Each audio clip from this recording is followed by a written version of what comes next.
Jesus. Amém, irmãos. Hoje eu estou muito feliz com o tema do nosso estudo de hoje, né? A gente vai estudar hoje por que nós não somos católicos, né? Quais são as principais diferenças entre o catolicismo romano e o cristianismo bíblico, né? Quem me conhece sabe como eu gosto de história bíblica, como eu gosto de história da igreja, história de Israel. Eu sou apaixonada, né? Então esse tema eu gostei bastante. Antes da gente iniciar, vamos fazer mais uma oração, né? Feche seus olhos. Senhor, em nome de Jesus, obrigada, Pai, por mais essa oportunidade de estarmos na sua casa, Senhor.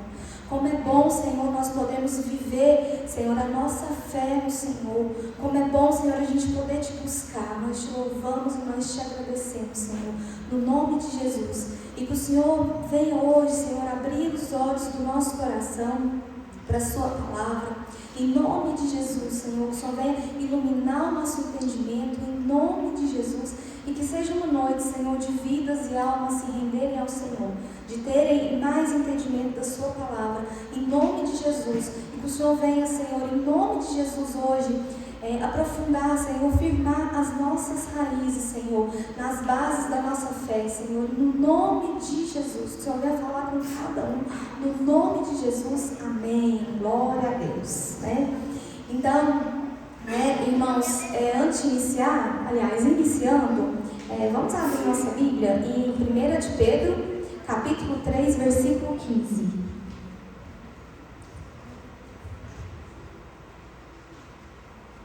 Primeira carta de Pedro, capítulo 3, versículo 15, né? Então diz assim, antes santifiquem Cristo como Senhor no coração de vocês. Estejam sempre preparados para responder a qualquer pessoa que pedir a razão da esperança que há em vocês. Então, por que é importante a gente estudar, as diferenças entre o catolicismo e o cristianismo bíblico? Por que é importante a gente estudar, a gente ter esse entendimento, né? Porque o apóstolo Pedro falou para a gente que a gente precisa estar preparados para responder a qualquer pessoa que pedir a razão da nossa fé, da nossa esperança. Você está pronto para responder, a qualquer pessoa que te perguntar sobre a sua fé? E por que a gente vai estudar o catolicismo romano? Porque o catolicismo romano ela é a religião com mais adeptos no Brasil. No último censo foi constatado que 56% dos brasileiros eram católicos. Mas disso, praticante cai entre 20% a 30%. Mas é a religião com mais adeptos no Brasil. Com certeza, muitos de nós, a gente veio do catolicismo, muitos dos nossos familiares, amigos, pessoas que a gente ama, ainda assim estão no catolicismo. Então, é importante a gente entender quais são as diferenças, porque muitas vezes a gente acha que a diferença está só no uso das imagens, na questão de idolatria, de se curvar a imagem, e as diferenças, elas vão muito além do que isso. Então é muito importante a gente estudar, e a gente saber também, conhecer, e saber as bases da nossa fé. Será que você conhece as bases principais do cristianismo bíblico? As bases principais da nossa fé? Então é importante a gente saber isso, Então vamos lá, Para iniciar também, eu queria, antes de tudo, falar aqui que o Brasil, ele é um país que permite liberdade de consciência e de crença. Então, aqui no Brasil, cada um pode ter a religião que quiser, acreditar no que quiser, e a gente pode adorar a Deus onde a gente quiser, quando a gente quiser e da forma que a gente quiser, E eu quero frisar também que esse estudo é um estudo comparativo, A gente vai comparar a fé, o cristianismo bíblico que a gente acredita, com o que o catolicismo romano acredita. Então, não é nenhum tipo de bullying, não é nenhum tipo de difamação ao catolicismo, não, de forma nenhuma. A gente vai fazer isso de uma forma respeitosa, respeitando, mas apontando quais são as diferenças. Então, em primeiro lugar, a primeira diferença, por que nós não somos católicos apostólicos romanos? Por que nós não usamos esse nome? Bom, o nosso problema não é com a palavra católico. Não é com essa palavra, porque na verdade nós somos cristãos católicos, no sentido da palavra, que a palavra católico significa universal, né? Então nós somos, a igreja do Senhor, ela é uma igreja universal, nós fazemos parte, né, não só da Casa de Oração Paraíso, mas nós fazemos parte da igreja do Senhor, né, desde a igreja lá dos apóstolos, de todos os cristãos, né, que já passaram por essa terra e ainda vão passar. Então nós fazemos parte dessa igreja universal, né? O nosso problema também não é com a palavra apostólica, né? Porque nós somos uma igreja apostólica, né? No sentido de que nós estamos firmados nos fundamentos dos apóstolos, nos fundamentos que foram estabelecidos pelos apóstolos, nos ensinos e nas doutrinas dos apóstolos. Então, nós não temos problema também com a palavra apostólica, mas o nosso problema está na palavra romana, né? Nós temos esse problema com a palavra romana. E por que disso? Né? Para a gente entender um pouquinho disso, a gente vai precisar dar uma pincelada na história do cristianismo, né? Na história da igreja, para a gente ter essa compreensão, né? Bom, a igreja de Jesus se iniciou lá no livro de Atos dos Apóstolos, no capítulo 2, né? Jesus veio na terra, né? Jesus morreu na cruz, né? Ressuscitou no terceiro dia, né? Subiu aos céus, está sentado à direita de Deus Pai, né? Então, Jesus, né, quando ele ainda estava aqui, ele disse que ia, mas que não nos deixaria sós, né? Que enviaria o Consolador, o Ajudador, né? O Espírito Santo, né? E no dia de Pentecostes, lá no capítulo 2 de Atos, essa promessa se cumpriu, né? E o Espírito Santo desce e ali se inicia a igreja, né? A igreja de Cristo na terra. E a igreja, ela foi perseguida por muitos anos, né? A igreja, ela sempre foi perseguida, né? Até um determinado momento da história, né? E no início, essa perseguição, como a gente vê lá no livro de Atos, né? A gente vê que os apóstolos foram todos martirizados, né? Exceto João, né? Então, a gente vê que no início, essa perseguição, ela não era por parte de Roma, né? A perseguição era por parte dos judeus. No início, somente os judeus perseguiam os cristãos, né? Roma só intervinha quando era algum caso que abalava a paz pública, e nesse caso Roma intervia. Mas até no ano de 64, depois de Cristo, né, as perseguições eram por parte dos judeus. Mas a partir do ano 64, com o imperador Nero, as perseguições começaram a ser por parte de Roma. A gente não vai entrar muito na história em função do tempo, mas quem sabe um dia, né, a gente pode ter um estudo só sobre a história da igreja, né, sobre a história da reforma. E então as perseguições no ano 64 começaram por parte de Nero, que colocou a culpa pela cidade de Roma ter sido incendiada nos cristãos, né? E aí é a história que a maioria, eu creio, que conhece, que muitos cristãos morreram, né? As histórias do Coliseu, né, que colocavam os cristãos lá e as feras devoravam. A forma muito comum, mais comum, era colocar os cristãos pendurados como postes vivos, passavam betume, né, na pessoa, colocavam fogo e a pessoa queimava viva até morrer, e usavam de postes para iluminar os jardins do imperador, né? Dentre outras formas, como a gente vê o apóstolo João, né, que a história da igreja conta que João foi jogado num caldeirão de óleo fervente, né? Então essa também era uma prática comum de tortura, né? Jogar os cristãos vivos em óleo fervente, né? Matar e fritar a pessoa viva, né? E essas perseguições, elas aconteceram por muitos anos, a partir de Roma, né? Roma perseguindo e matando os cristãos. Até no ano de 312, quando o imperador romano Constantino, ele se converte ao cristianismo. Então, o imperador se converte ao cristianismo, né? E aí as coisas mudam totalmente para o cristianismo, né? As coisas mudam totalmente para a igreja, porque a igreja sai das catacumbas, né, escondida, né, das casas da simplicidade, e agora passa a ser a igreja do imperador, né? E é claro que a igreja que o imperador que ele vai frequentar tem que ser uma igreja, né, chique, né, cheia de pompa, né? Então, a partir disso, grande parte, né, dos romanos, eles entram para dentro da igreja, né, cristã, mas sem que necessariamente seja por conversão, né, mas mais por conveniência, porque era conveniente ser da igreja do imperador, né? Então, começam a construir templos no modelo dos templos romanos, que os romanos, eles eram politeístas, né? Eles adoravam vários deuses, e aí grande parte, né, dos objetos, né, dos elementos da cultura religiosa romana começa a entrar dentro da igreja, né, como o uso de velas, o uso de incensários, né, vestes sacerdotais, né, pomposas, vestes chiques, né, para os sacerdotes, né, o estabelecimento de sacerdotes naquele mesmo modelo como já tinha lá em Roma. Então, nesse momento, muita coisa da cultura romana, das religiões romanas, começou a entrar dentro da igreja. E ninguém ia usar contestar, porque afinal era a igreja do imperador, né?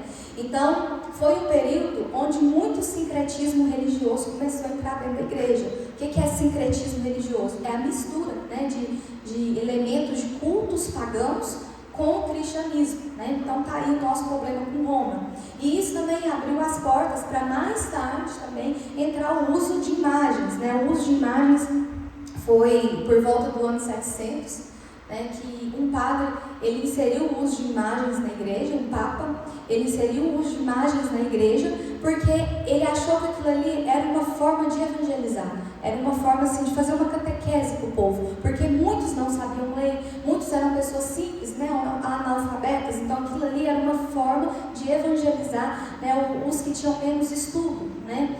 E acabou chegando, né, no ápice, né, da apostasia, vamos dizer assim, né, de elementos, de coisas, né, que não estão na Bíblia, no período da Reforma. Né, no período da Reforma Protestante, né, tinham vários ensinamentos, várias doutrinas, né, fora da Bíblia, né, e até mesmo a venda das indulgências, né, que foi um dos maiores absurdos praticados pela Igreja Católica, que era a venda da salvação, né. Eles passaram a vender a salvação, a pessoa ia lá, pagava para a igreja e aí ela tinha a salvação dela garantida, né? Então foi isso o que reformadores, né, como Lutero, outros também, né, como Calvino, Zwingli, né, John Hus, né, que foi o precursor da reforma, que veio 100 anos antes de Martinho Lutero, foi isso que fez com que esses homens, né, se levantassem, né, apontando o que estava errado na igreja, né, fez com que eles se levantassem, né, para tentar reformar a igreja, né, o que não foi possível. Então a igreja católica acabou excomungando Lutero, né, e os que tinham aderido à reforma, né, então até hoje a igreja evangélica, os protestantes, são excomungados, considerados hereges pela igreja católica, né. Então é por isso que nós não somos católicos apostólicos romanos, né, porque a gente entende que a partir de Roma, muita coisa que não é bíblica, que não faz parte da fé, da doutrina dos apóstolos, entrou dentro da igreja. Então por essa razão, nós não somos romanos, né? Então, vamos para a próxima diferença, né? A fonte de autoridade, né? Qual é a nossa fonte de autoridade? A nossa única fonte de autoridade, a nossa única regra de fé e prática é a Bíblia Sagrada. A nossa única fonte de autoridade é a Bíblia, né? No catolicismo, eles têm a Bíblia também como fonte de autoridade, a Bíblia com 7 livros a mais, né? Essa é a diferença entre a Bíblia católica e a Bíblia protestante. A Bíblia católica tem 7 livros a mais, né? Não dá tempo de entrar na história, mas basicamente esses livros foram inseridos durante o Concílio de Trento, oficialmente, e a gente não considera esses livros. A razão principal é que na época de Jesus, o Antigo Testamento já estava do jeitinho que a gente tem hoje, o cânon já estava fechado. E Jesus, os judeus, né, usavam o nosso Antigo Testamento, tanto que os judeus até hoje ainda usam o Antigo Testamento.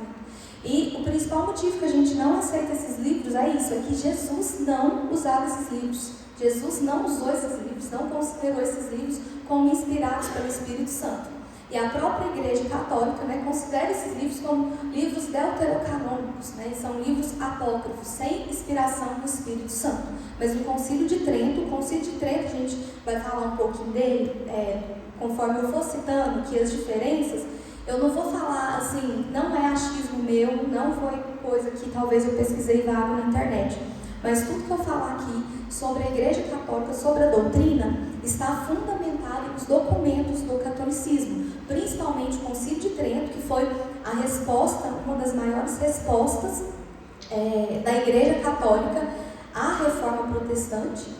e que aconteceu mais ou menos 30 anos depois da Reforma, e também os concílios da Igreja Católica, como o Concílio do Vaticano II, que é o mais recente, que é do ano de 1965, e também os catecismos católicos, né?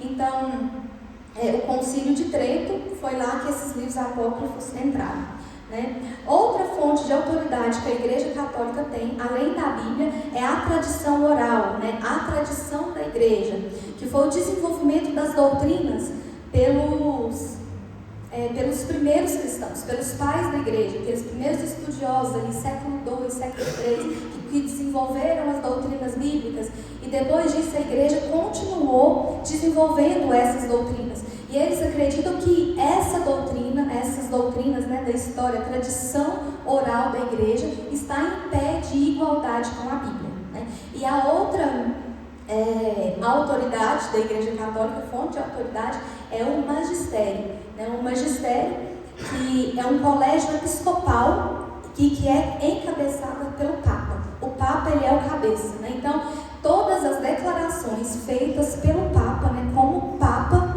na posição dele de Papa, eles consideram infalível. O Papa, para eles, ele é infalível. Em muitas doutrinas católicas, né, quando eu falar doutrina é o conjunto de ensinamento e crença de uma religião, né?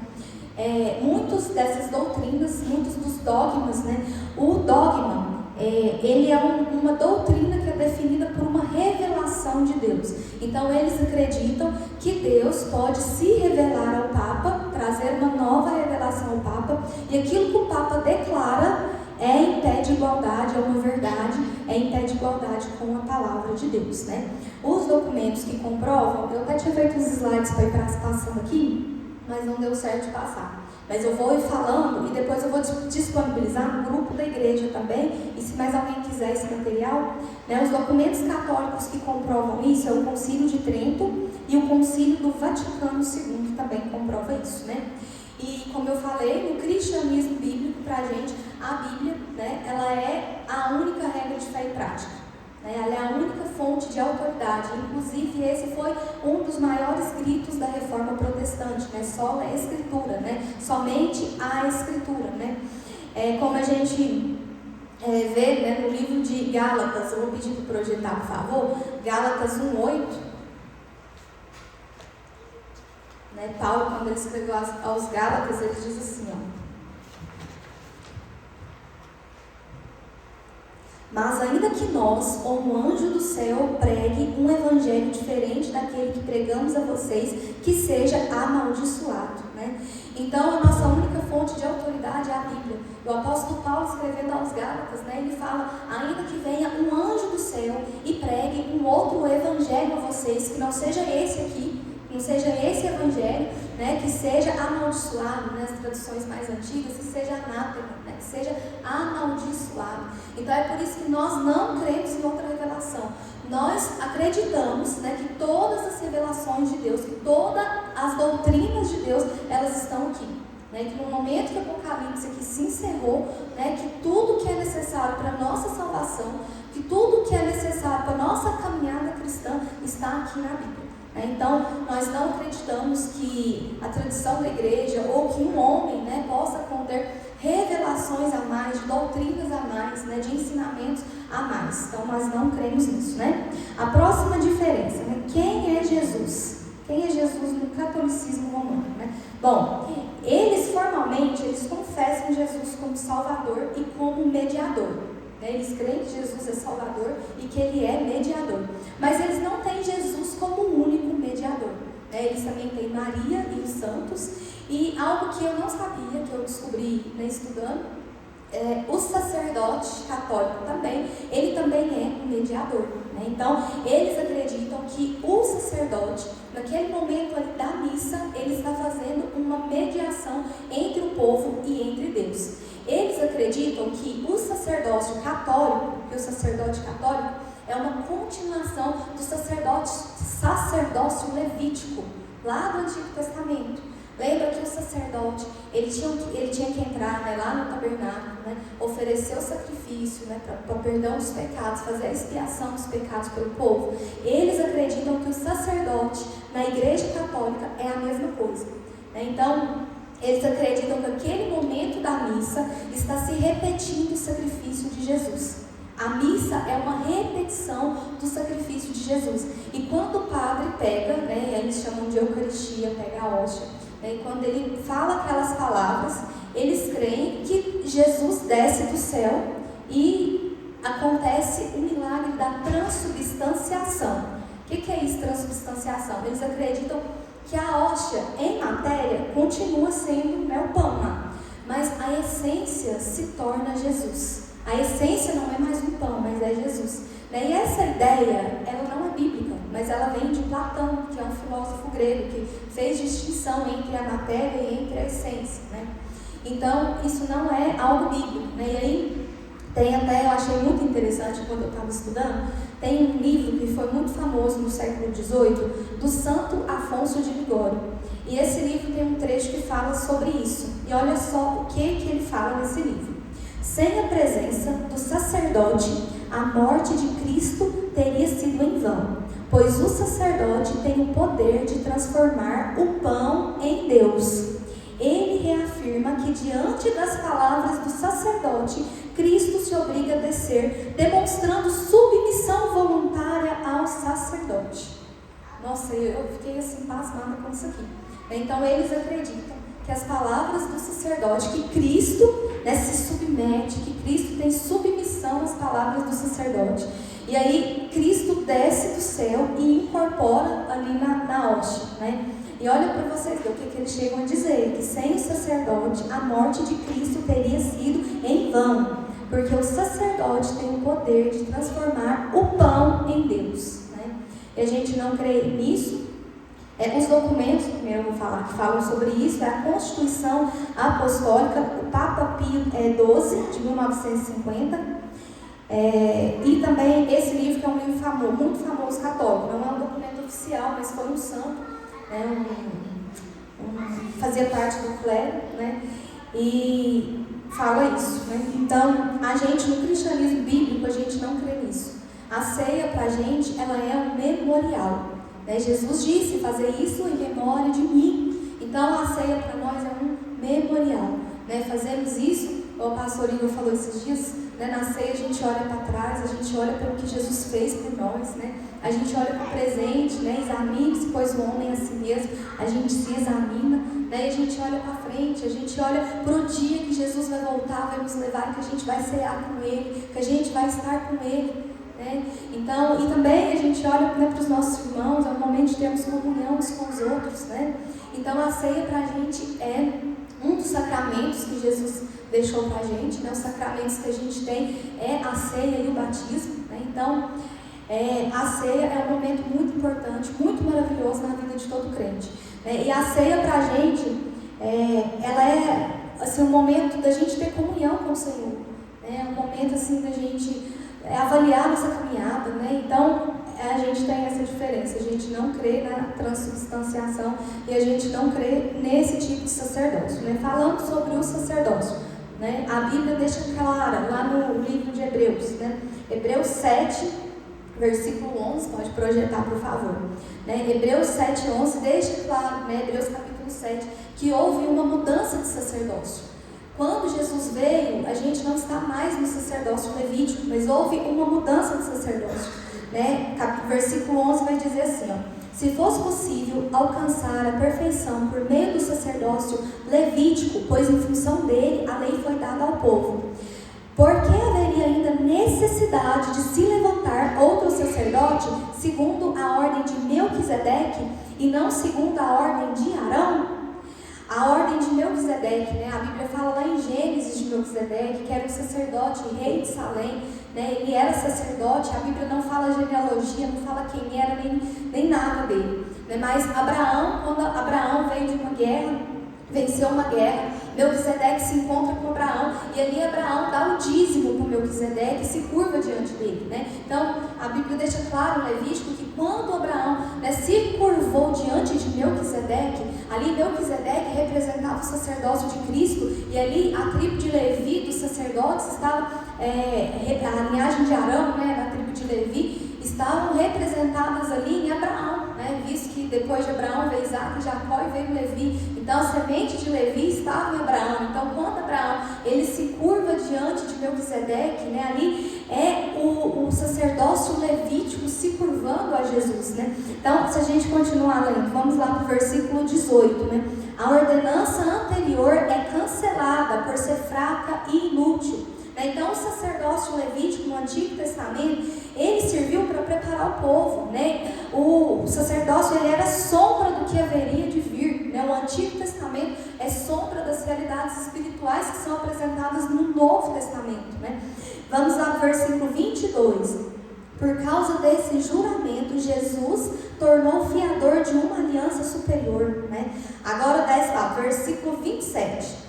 Ao contrário dos outros sumos sacerdotes, ele não precisa oferecer sacrifício dia após dias, primeiro por seus pecados e depois pelos pecados do povo. Então, o sacrifício não precisa ser oferecido dia após dia, porque a missa para os católicos é o sacrifício, a missa é o sacrifício, é como se estivesse oferecendo Cristo novamente a Deus pelo perdão dos pecados, né? E Jesus aqui fala que não precisamos oferecer sacrifício dia após dias, né? Porque Ele fez isso uma vez por todas, quando a si mesmo se ofereceu, né?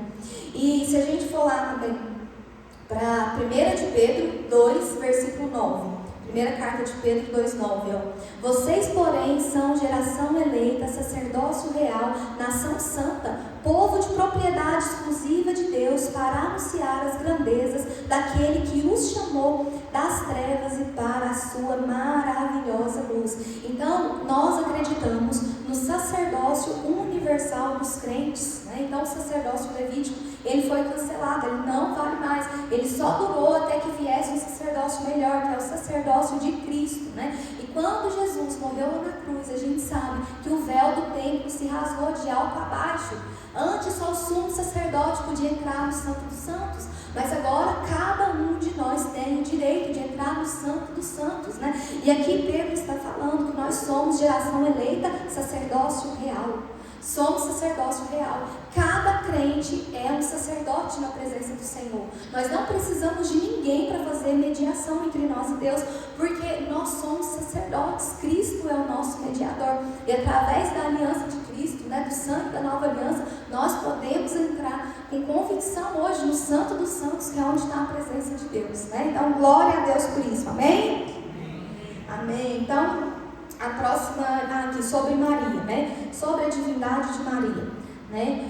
O Papa Pio IX, em 1854, ele decretou a Imaculada Conceição de Maria, né? Eles falam que Maria nasceu sem pecado, porque para Cristo não ter pecado, para eles Maria também precisaria nascer sem pecado. Mas se a gente for falar que Maria nasceu sem pecado, então ela teria que ter tido uma mãe sem pecado, antes dela outra pessoa sem pecado, até chegar lá em Adão, né? Precisava de ter uma geração sem pecado, e a gente sabe que biblicamente isso não aconteceu. Então Maria, ela não é sem pecado, né? Jesus, ele é sem pecado porque ele é o Filho de Deus concebido pelo poder do Espírito Santo, né? Depois, em 1950, né, recente isso, o Papa Pio XII declarou que ela ressuscitou dos mortos logo após sua morte, subiu aos céus e foi entronizada como Rainha dos Céus. Então, esse título de Rainha dos Céus e a ideia de que ela está no céu, que ela é Rainha do Céu, isso é recente, foi em 1950, né, que isso começou a ser ensinado. Então, é recente, né? E o interessante é que esse título, Rainha do Céu, ele aparece na Bíblia também no Antigo Testamento. Lá no livro do profeta Jeremias, esse título de Rainha do Céu, né, tinha uma deusa, né, que os babilônios cultuavam, uma deusa babilônica, que tinha esse título de Rainha dos Céus, a deusa Estar, né? Então isso me chama a atenção, né? Se era um título que era usado para uma entidade idólatra, né, no Antigo Testamento, né, como que Jesus usaria o mesmo título para a mãe dele? Então não faz nenhum sentido, né? E é algo novo, né? Não é algo que a Igreja Católica acreditou durante toda a sua história, é algo recente, né? o documento comprobatório, né, sobre Maria, liturgia e teologia sacerdotal do catecismo da Igreja Católica. Depois eu vou disponibilizar esses documentos para vocês, quem tiver assim, curiosidade de pesquisar, né?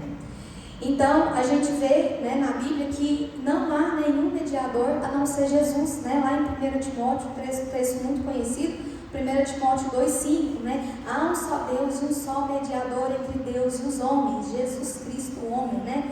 João 14,6, eu sou o caminho, a verdade e a vida, ninguém vem ao Pai senão por mim, né? Então, a gente não crê que seja necessário nenhum mediador entre nós e entre o Senhor, porque Jesus, ele é o único mediador, amém? Né? Então, como as pessoas podem ser salvas na Igreja Católica, né? Como que as pessoas são salvas? A Igreja Católica acredita que a salvação acontece por uma sinergia, né? Sinergismo, o que é isso? É uma cooperação de vontades, né? Não ocorre unicamente pela fé, mas sim por uma combinação entre a graça que é dada por Deus mediante os sacramentos. A Igreja Católica acredita que para Deus derramar graça sobre a pessoa precisa fazer aqueles sacramentos da igreja, né? Que são 7, são, né, o batismo, a crisma, a eucaristia, a reconciliação ou penitência, que é também chamada de confissão, a unção dos enfermos, ordem, né, que é quando os sacerdotes eles são estabelecidos, né, como padres, bispos, sacerdotes, e o matrimônio. Então eles acreditam que para a pessoa receber graça de Deus, a pessoa precisa fazer esses sacramentos. E durante esses sacramentos, Deus derrama a graça sobre a pessoa, né? E aí, a salvação é uma combinação entre a graça, que é dada mediante os sacramentos, mediante as boas obras da pessoa, o cumprimento de penitência, de caridade, obediência aos mandamentos e a participação, né, da liturgia, né, das coisas da Igreja Católica, né? Eles acreditam que acontece assim. Aqui, ó, os documentos que comprovam. Está no Concílio de Trento, né, a seção 6, o cânone 9, né, e, deixa eu ver, não é esse mesmo. E o cristianismo bíblico, né, o que é que a gente acredita? Para a gente, né, a salvação, ela é unicamente pela graça de Deus, né, foi outros, né, dos gritos da reforma, né, da reforma protestante, né, só a graça, né, somente a graça e somente a fé, né, outro pilar da reforma. A salvação na igreja reformada, ela é monergista, né? Ou seja, é puramente por graça soberana, né? E recebida exclusivamente mediante a fé em Jesus Cristo, sem acréscimo de obras humanas ou méritos pessoais. A nossa salvação é unicamente através de Jesus, né? Unicamente através de Jesus, somente pela graça e a fé em Jesus. Então, para a gente ser salvo, a gente acredita, né, de acordo com a Bíblia, que a gente precisa ter fé em Jesus, arrepender dos pecados, né, e caminhar com Jesus, entregar nossa vida para Ele, e a Bíblia nos garante a salvação, né? Até, inclusive, esse foi o ponto que mais mexeu com Martinho Lutero, né? Ele estava lendo a Bíblia e ele chegou em Romanos, no capítulo 1, versículo 17. Vou pedir para projetar, por favor, Romanos 1, 17. Porque no Evangelho é revelada a justiça de Deus, uma justiça que do princípio ao fim é pela fé. Como está escrito, o justo viverá pela fé.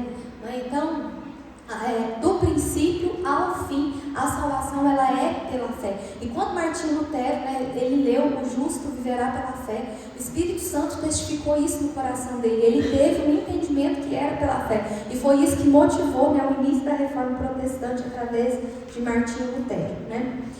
E quem será salvo, né, de acordo com a Igreja Católica, né? Quem pode ser salvo, né? Até no ano de 1965, né, desde o Concílio de Trento, que foi em 1545, até 1965, por 417 anos, né, quase 500 anos, a Igreja Católica ela foi firme no seu posicionamento de que só havia salvação na Igreja Católica, né, que outras denominações, que outras pessoas que estavam fora da Igreja Católica não poderiam ser salvas, porque era necessário o sacerdote católico, né, para fazer a mediação para a pessoa poder ser salva. E eles também acreditam que o sacerdote católico tem poder para perdoar os pecados. Então eles acreditavam que somente a Igreja Católica seria salva, né? A gente vê isso na Bula Unam Sanctam, que é um documento do Papa Bonifácio VIII, de 1302, e mais outras bulas e declarações do Papa Pio IX também.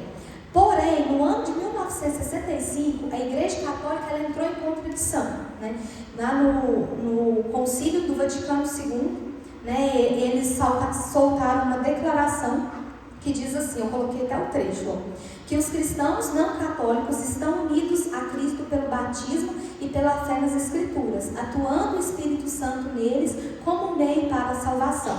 E no parágrafo 16 eles falam assim, estende o plano de salvação de Deus aos não cristãos, incluindo expressamente os muçulmanos.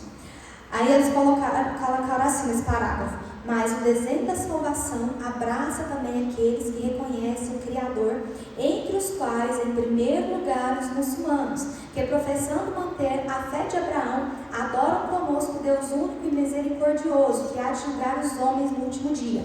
Então, lá no ano de 1965, né, eles mudaram de ideia e funciona desse jeito. Um Papa pensa de um jeito, solta uma declaração, vem outro, solta outra declaração que contesta a declaração daquele outro, né? Sempre que eles querem mudar alguma coisa, é só o Papa ir lá e fazer uma declaração. E, inclusive aqui eles estenderam a salvação até mesmo para os muçulmanos, né? Como que pode isso? Porque os muçulmanos, eles nem reconhecem Jesus como sendo Deus, né? Eles nem reconhecem a Trindade, eles não reconhecem muitos dos ensinamentos do cristianismo, né? E colocam Maomé, um profeta que veio, né, bem depois, como sendo maior do que Jesus, né? Então, como que a gente pode considerar, né, eles em primeiro lugar no plano da salvação de Deus, né? Se eles estão totalmente contra o cristianismo. A gente aprendeu no seminário, eu gostei muito de estudar sobre a Trindade, né? A gente aprendeu que Deus é um com Jesus, é o Pai, o Filho e o Espírito Santo, é um só Deus. E quem rejeita o Filho também rejeita o Pai. Jesus falou isso. Quem rejeita o Filho também rejeita o Pai, né? Então a gente não tem esse entendimento dessa forma, né? A gente, no cristianismo bíblico, né, a gente entende que a salvação ela não pertence a nenhuma instituição, nem a nenhuma denominação, mas todo aquele que se arrepender genuinamente dos seus pecados, entregar sua vida para Jesus, receber Jesus, crer em Jesus como o único e suficiente Salvador, a partir desse momento a pessoa já está salva, né? Agora aqui, outra coisa também, o papado, né? No catolicismo, o Papa, né, que significa pai, na visão da Igreja Católica, né, Pedro foi o primeiro Papa. E na visão da Igreja Católica, né, os Papas são a continuidade, né, do papado de Pedro, né? O interessante é que o papado demorou a surgir, né? O primeiro Papa, né, ele só veio lá mais do ano 500 depois de Cristo, né? Foi quase 500 anos de igreja, para depois apareceu o primeiro Papa, consolidou lá pelo ano 600, né? Então, demoraram até que reconheceram, né, esse dogma sobre o Papa e começaram a estabelecer os Papas como os cabeças da igreja. Nós não entendemos dessa forma, né? O principal texto que eles usam, né, para um texto bíblico como base, né, para eles afirmarem essa doutrina, está lá em Mateus 16, do 13 ao 19. Vamos ver se dá tempo que a gente passar rapidinho. Mateus 16, do 13 ao 19. Né, diz assim, chegando Jesus à região de Cesareia de Filipe, perguntou aos seus discípulos: quem os outros dizem que é o Filho do Homem? Eles responderam: alguns dizem que é João Batista, Elias e ainda outros Jeremias ou um dos profetas. E vocês? Perguntou ele. Quem dizem que eu sou? Simão Pedro respondeu: tu és Pedro, tu és o Cristo, o Filho do Deus vivo.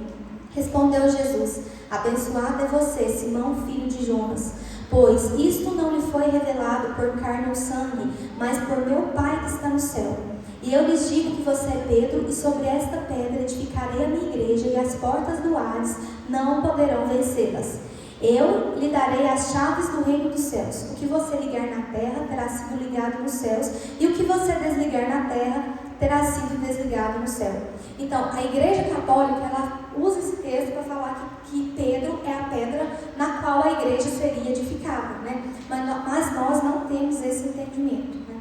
Primeiro porque não se pode pegar um texto, uma regra de interpretação bíblica, e criar uma doutrina, né, em cima de apenas um texto. É necessário analisar esse texto, né, conforme os outros textos da Bíblia. Como que esse texto conversa com os outros textos da Bíblia, né? Então aqui Jesus não estava colocando Pedro como o primeiro papa da igreja, como a pedra no qual a igreja seria edificada em cima dele. Né? A gente vê que pouco depois, ainda no capítulo 16, né? Fala assim, 16 do 21 ao 23, que a partir daquele momento Jesus começou a explicar aos discípulos que era necessário que ele fosse para Jerusalém e sofresse muitas coisas nas mãos dos líderes religiosos e chefes dos sacerdotes e mestres da lei, fosse morto e ressuscitasse no terceiro dia. Jesus virou-se e disse a Pedro, aí, acho que aqui faltou um pedacinho, né? Aí Pedro vai e fala, não Senhor, não faz isso não. Senhor, não faz isso, né? Jesus explicando que seria necessário, né, que ele fosse para Jerusalém, sofresse muitas coisas, né? Daí Pedro falou, não Senhor, né, não faz isso, né? Senhor, não faz isso. E aí Jesus fala para Pedro, para trás de mim, Satanás, você é uma pedra de tropeço para mim. Não pense nas coisas de Deus, mas nas coisas dos homens. Então Jesus ele tinha acabado de chamar Pedro de pedra, né? Fala para ele que sobre ele edificaria a igreja. E depois Jesus vai e chama ele de pedra de tropeço, né? Então como assim? Será que Jesus esqueceu, né, que tinha estabelecido Pedro como papa, né?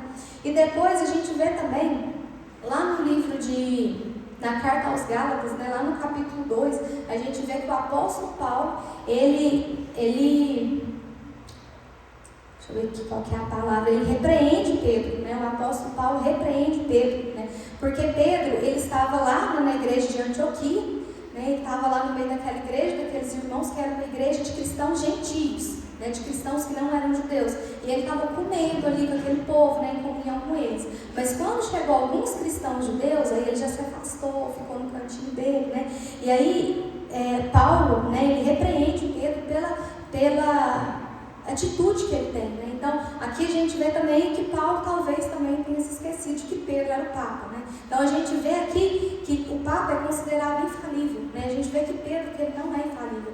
A gente vê que um erro de Pedro, né? Logo depois de Jesus chamar ele de pedra, Jesus chama ele de pedra de tropeço, né? A gente vê Pedro negando Jesus. A gente vê Pedro lá em Gálatas já, depois da vinda do Espírito Santo, a gente vê o apóstolo Paulo confrontando Pedro, né? Então a gente vê que ele não é infalível, né? E qual que é o entendimento que a gente tem desse texto, né? A gente entende que quando Jesus chama Pedro de pedra, Jesus não estava dizendo que Pedro era a pedra no qual a igreja seria edificada sobre ele, mas que a afirmação de Pedro seria a pedra que Jesus edificaria a igreja. Qual que foi a afirmação de Pedro, né? Tu és o Cristo, o Filho do Deus vivo. É essa a afirmação de Pedro e é essa a afirmação da igreja, né? E é disso que Jesus estava falando, né? Que lhes darei as chaves do reino dos céus, o que você ligar na terra terá sido ligado no céu, e o que você desligar na terra terá sido desligado no céu. Então era disso aqui que Jesus estava falando, que essa afirmação da igreja, que as portas do inferno não iriam prevalecer contra ela, contra a igreja, né? Então as chaves do reino é dada à igreja, quando a igreja proclama o evangelho e prega o evangelho, né? Não ao homem especificamente, né? E a gente vê, para comprovar que a infalibilidade papal, né, isso não é certo, né? A gente vê algumas contradições, vou ler aqui rapidinho, do papado ao longo dos anos, né? O Papa Adriano II, ele declarou que o casamento civil era válido, mas o sucessor dele, o Papa Pio VII, condenou como inválido. Eugênio IV, que foi um Papa, condenou Joana d'Arc a ser queimada viva como feiticeira, mas Bento V declarou Joana d'Arc como uma santa da Igreja Católica, né? Um disse que ela era feiticeira, o outro já proclamou ela santa. Clemente XIV, ele acabou com os jesuítas, o Papa Pio VII os restaurou. Sisto V recomendou a leitura da Bíblia, mas o Papa Pio VII e outros papas condenaram, né? Então, eles entram constantemente em contradição às declarações, os dogmas que eles mesmos estabelecem. O que comprova está no Concílio de Trento, né?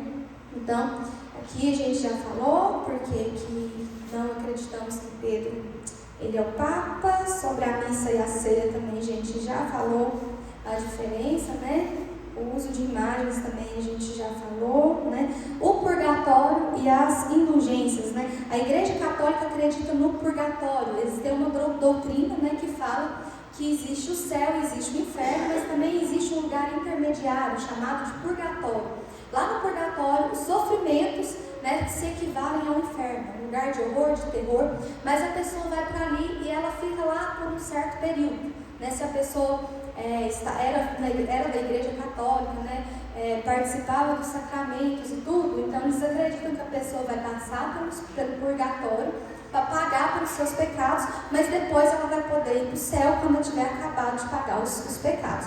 E para isso, hoje ainda, eles cobram uma espécie de indulgência moderna, né, que é a missa de sétimo dia. Né? A missa de sétimo dia, ela é praticada, né, com a intenção de tirar a pessoa do purgatório, né, de tirar a pessoa mais rápido do purgatório. A pessoa paga pela missa, tem que pagar, aí se realiza a missa em favor da pessoa e eles acreditam que isso tem o poder de tirar ou de diminuir o tempo da pessoa no purgatório. Né? Uma outra diferença também é a oração pelos mortos, né? Eles acreditam que pode orar pelos mortos, né? A gente não crê que se pode orar pelos mortos, né? Inclusive, gente, a gente aqui, assim, quando está no catolicismo, a gente não para analisar, porque os santos são pessoas que morreram. São pessoas que morreram, né, que para eles foram pessoas boas, exemplos, e que aconteceram milagres, né? Então eles canonizam a pessoa e passam a orar, né, pedindo intermediação àquela pessoa, pedindo bênçãos àquela pessoa. Eles falam que tem as imagens somente como se fosse um retrato, né, para lembrar, como se fosse um retrato de um parente, né, para lembrar da vida daquela pessoa. Mas na prática a gente sabe que isso não é o que acontece, porque na prática a gente vê que eles se ajoelham diante da imagem, né, que eles fazem oração para a imagem, né? Então a gente vê que isso é adoração, mas para eles a única coisa que é adoração é o sacrifício da missa. É somente a missa que é adoração e eles dirigem a missa somente a Deus, né? Mas eles podem venerar, podem servir os santos, porque isso para eles não é pecado, não é idolatria. Mas enjoelhar diante de uma imagem, fazer oração para aquela imagem, né? As pessoas fazem essas peregrinações, né, e tudo. A gente sabe que isso na prática é idolatria, sim, né? Outra diferença também que eu queria pontuar é sobre o batismo, né? Na Igreja Católica, né, eles acreditam que o batismo tem o poder de salvação, que o batismo acontece para retirar o pecado original que a criança nasce, que vem lá de Adão, né? Então eles acreditam que o batismo salva, né? Eles até falam que se não batizar a criança pode morrer pagando, né? A gente não acredita no batismo dessa forma. O batismo para nós é um dos sacramentos que Jesus deixou. A gente tem dois que a Bíblia deixou, que é a ceia e o batismo. O batismo é um ato simbólico, né? O batismo, ele simboliza o arrependimento de pecado, que a gente quer morrer e nascer de novo, que a gente quer morrer para a antiga vida de pecado, né? Que a gente quer nascer de novo, ter uma vida nova com Jesus. Então, o batismo é um ato simbólico, né? Que vai simbolizar a mudança que já aconteceu, né, no nosso coração, né? Então, por hoje não dá mais tempo da gente falar demais. Vamos ficar por aqui, né?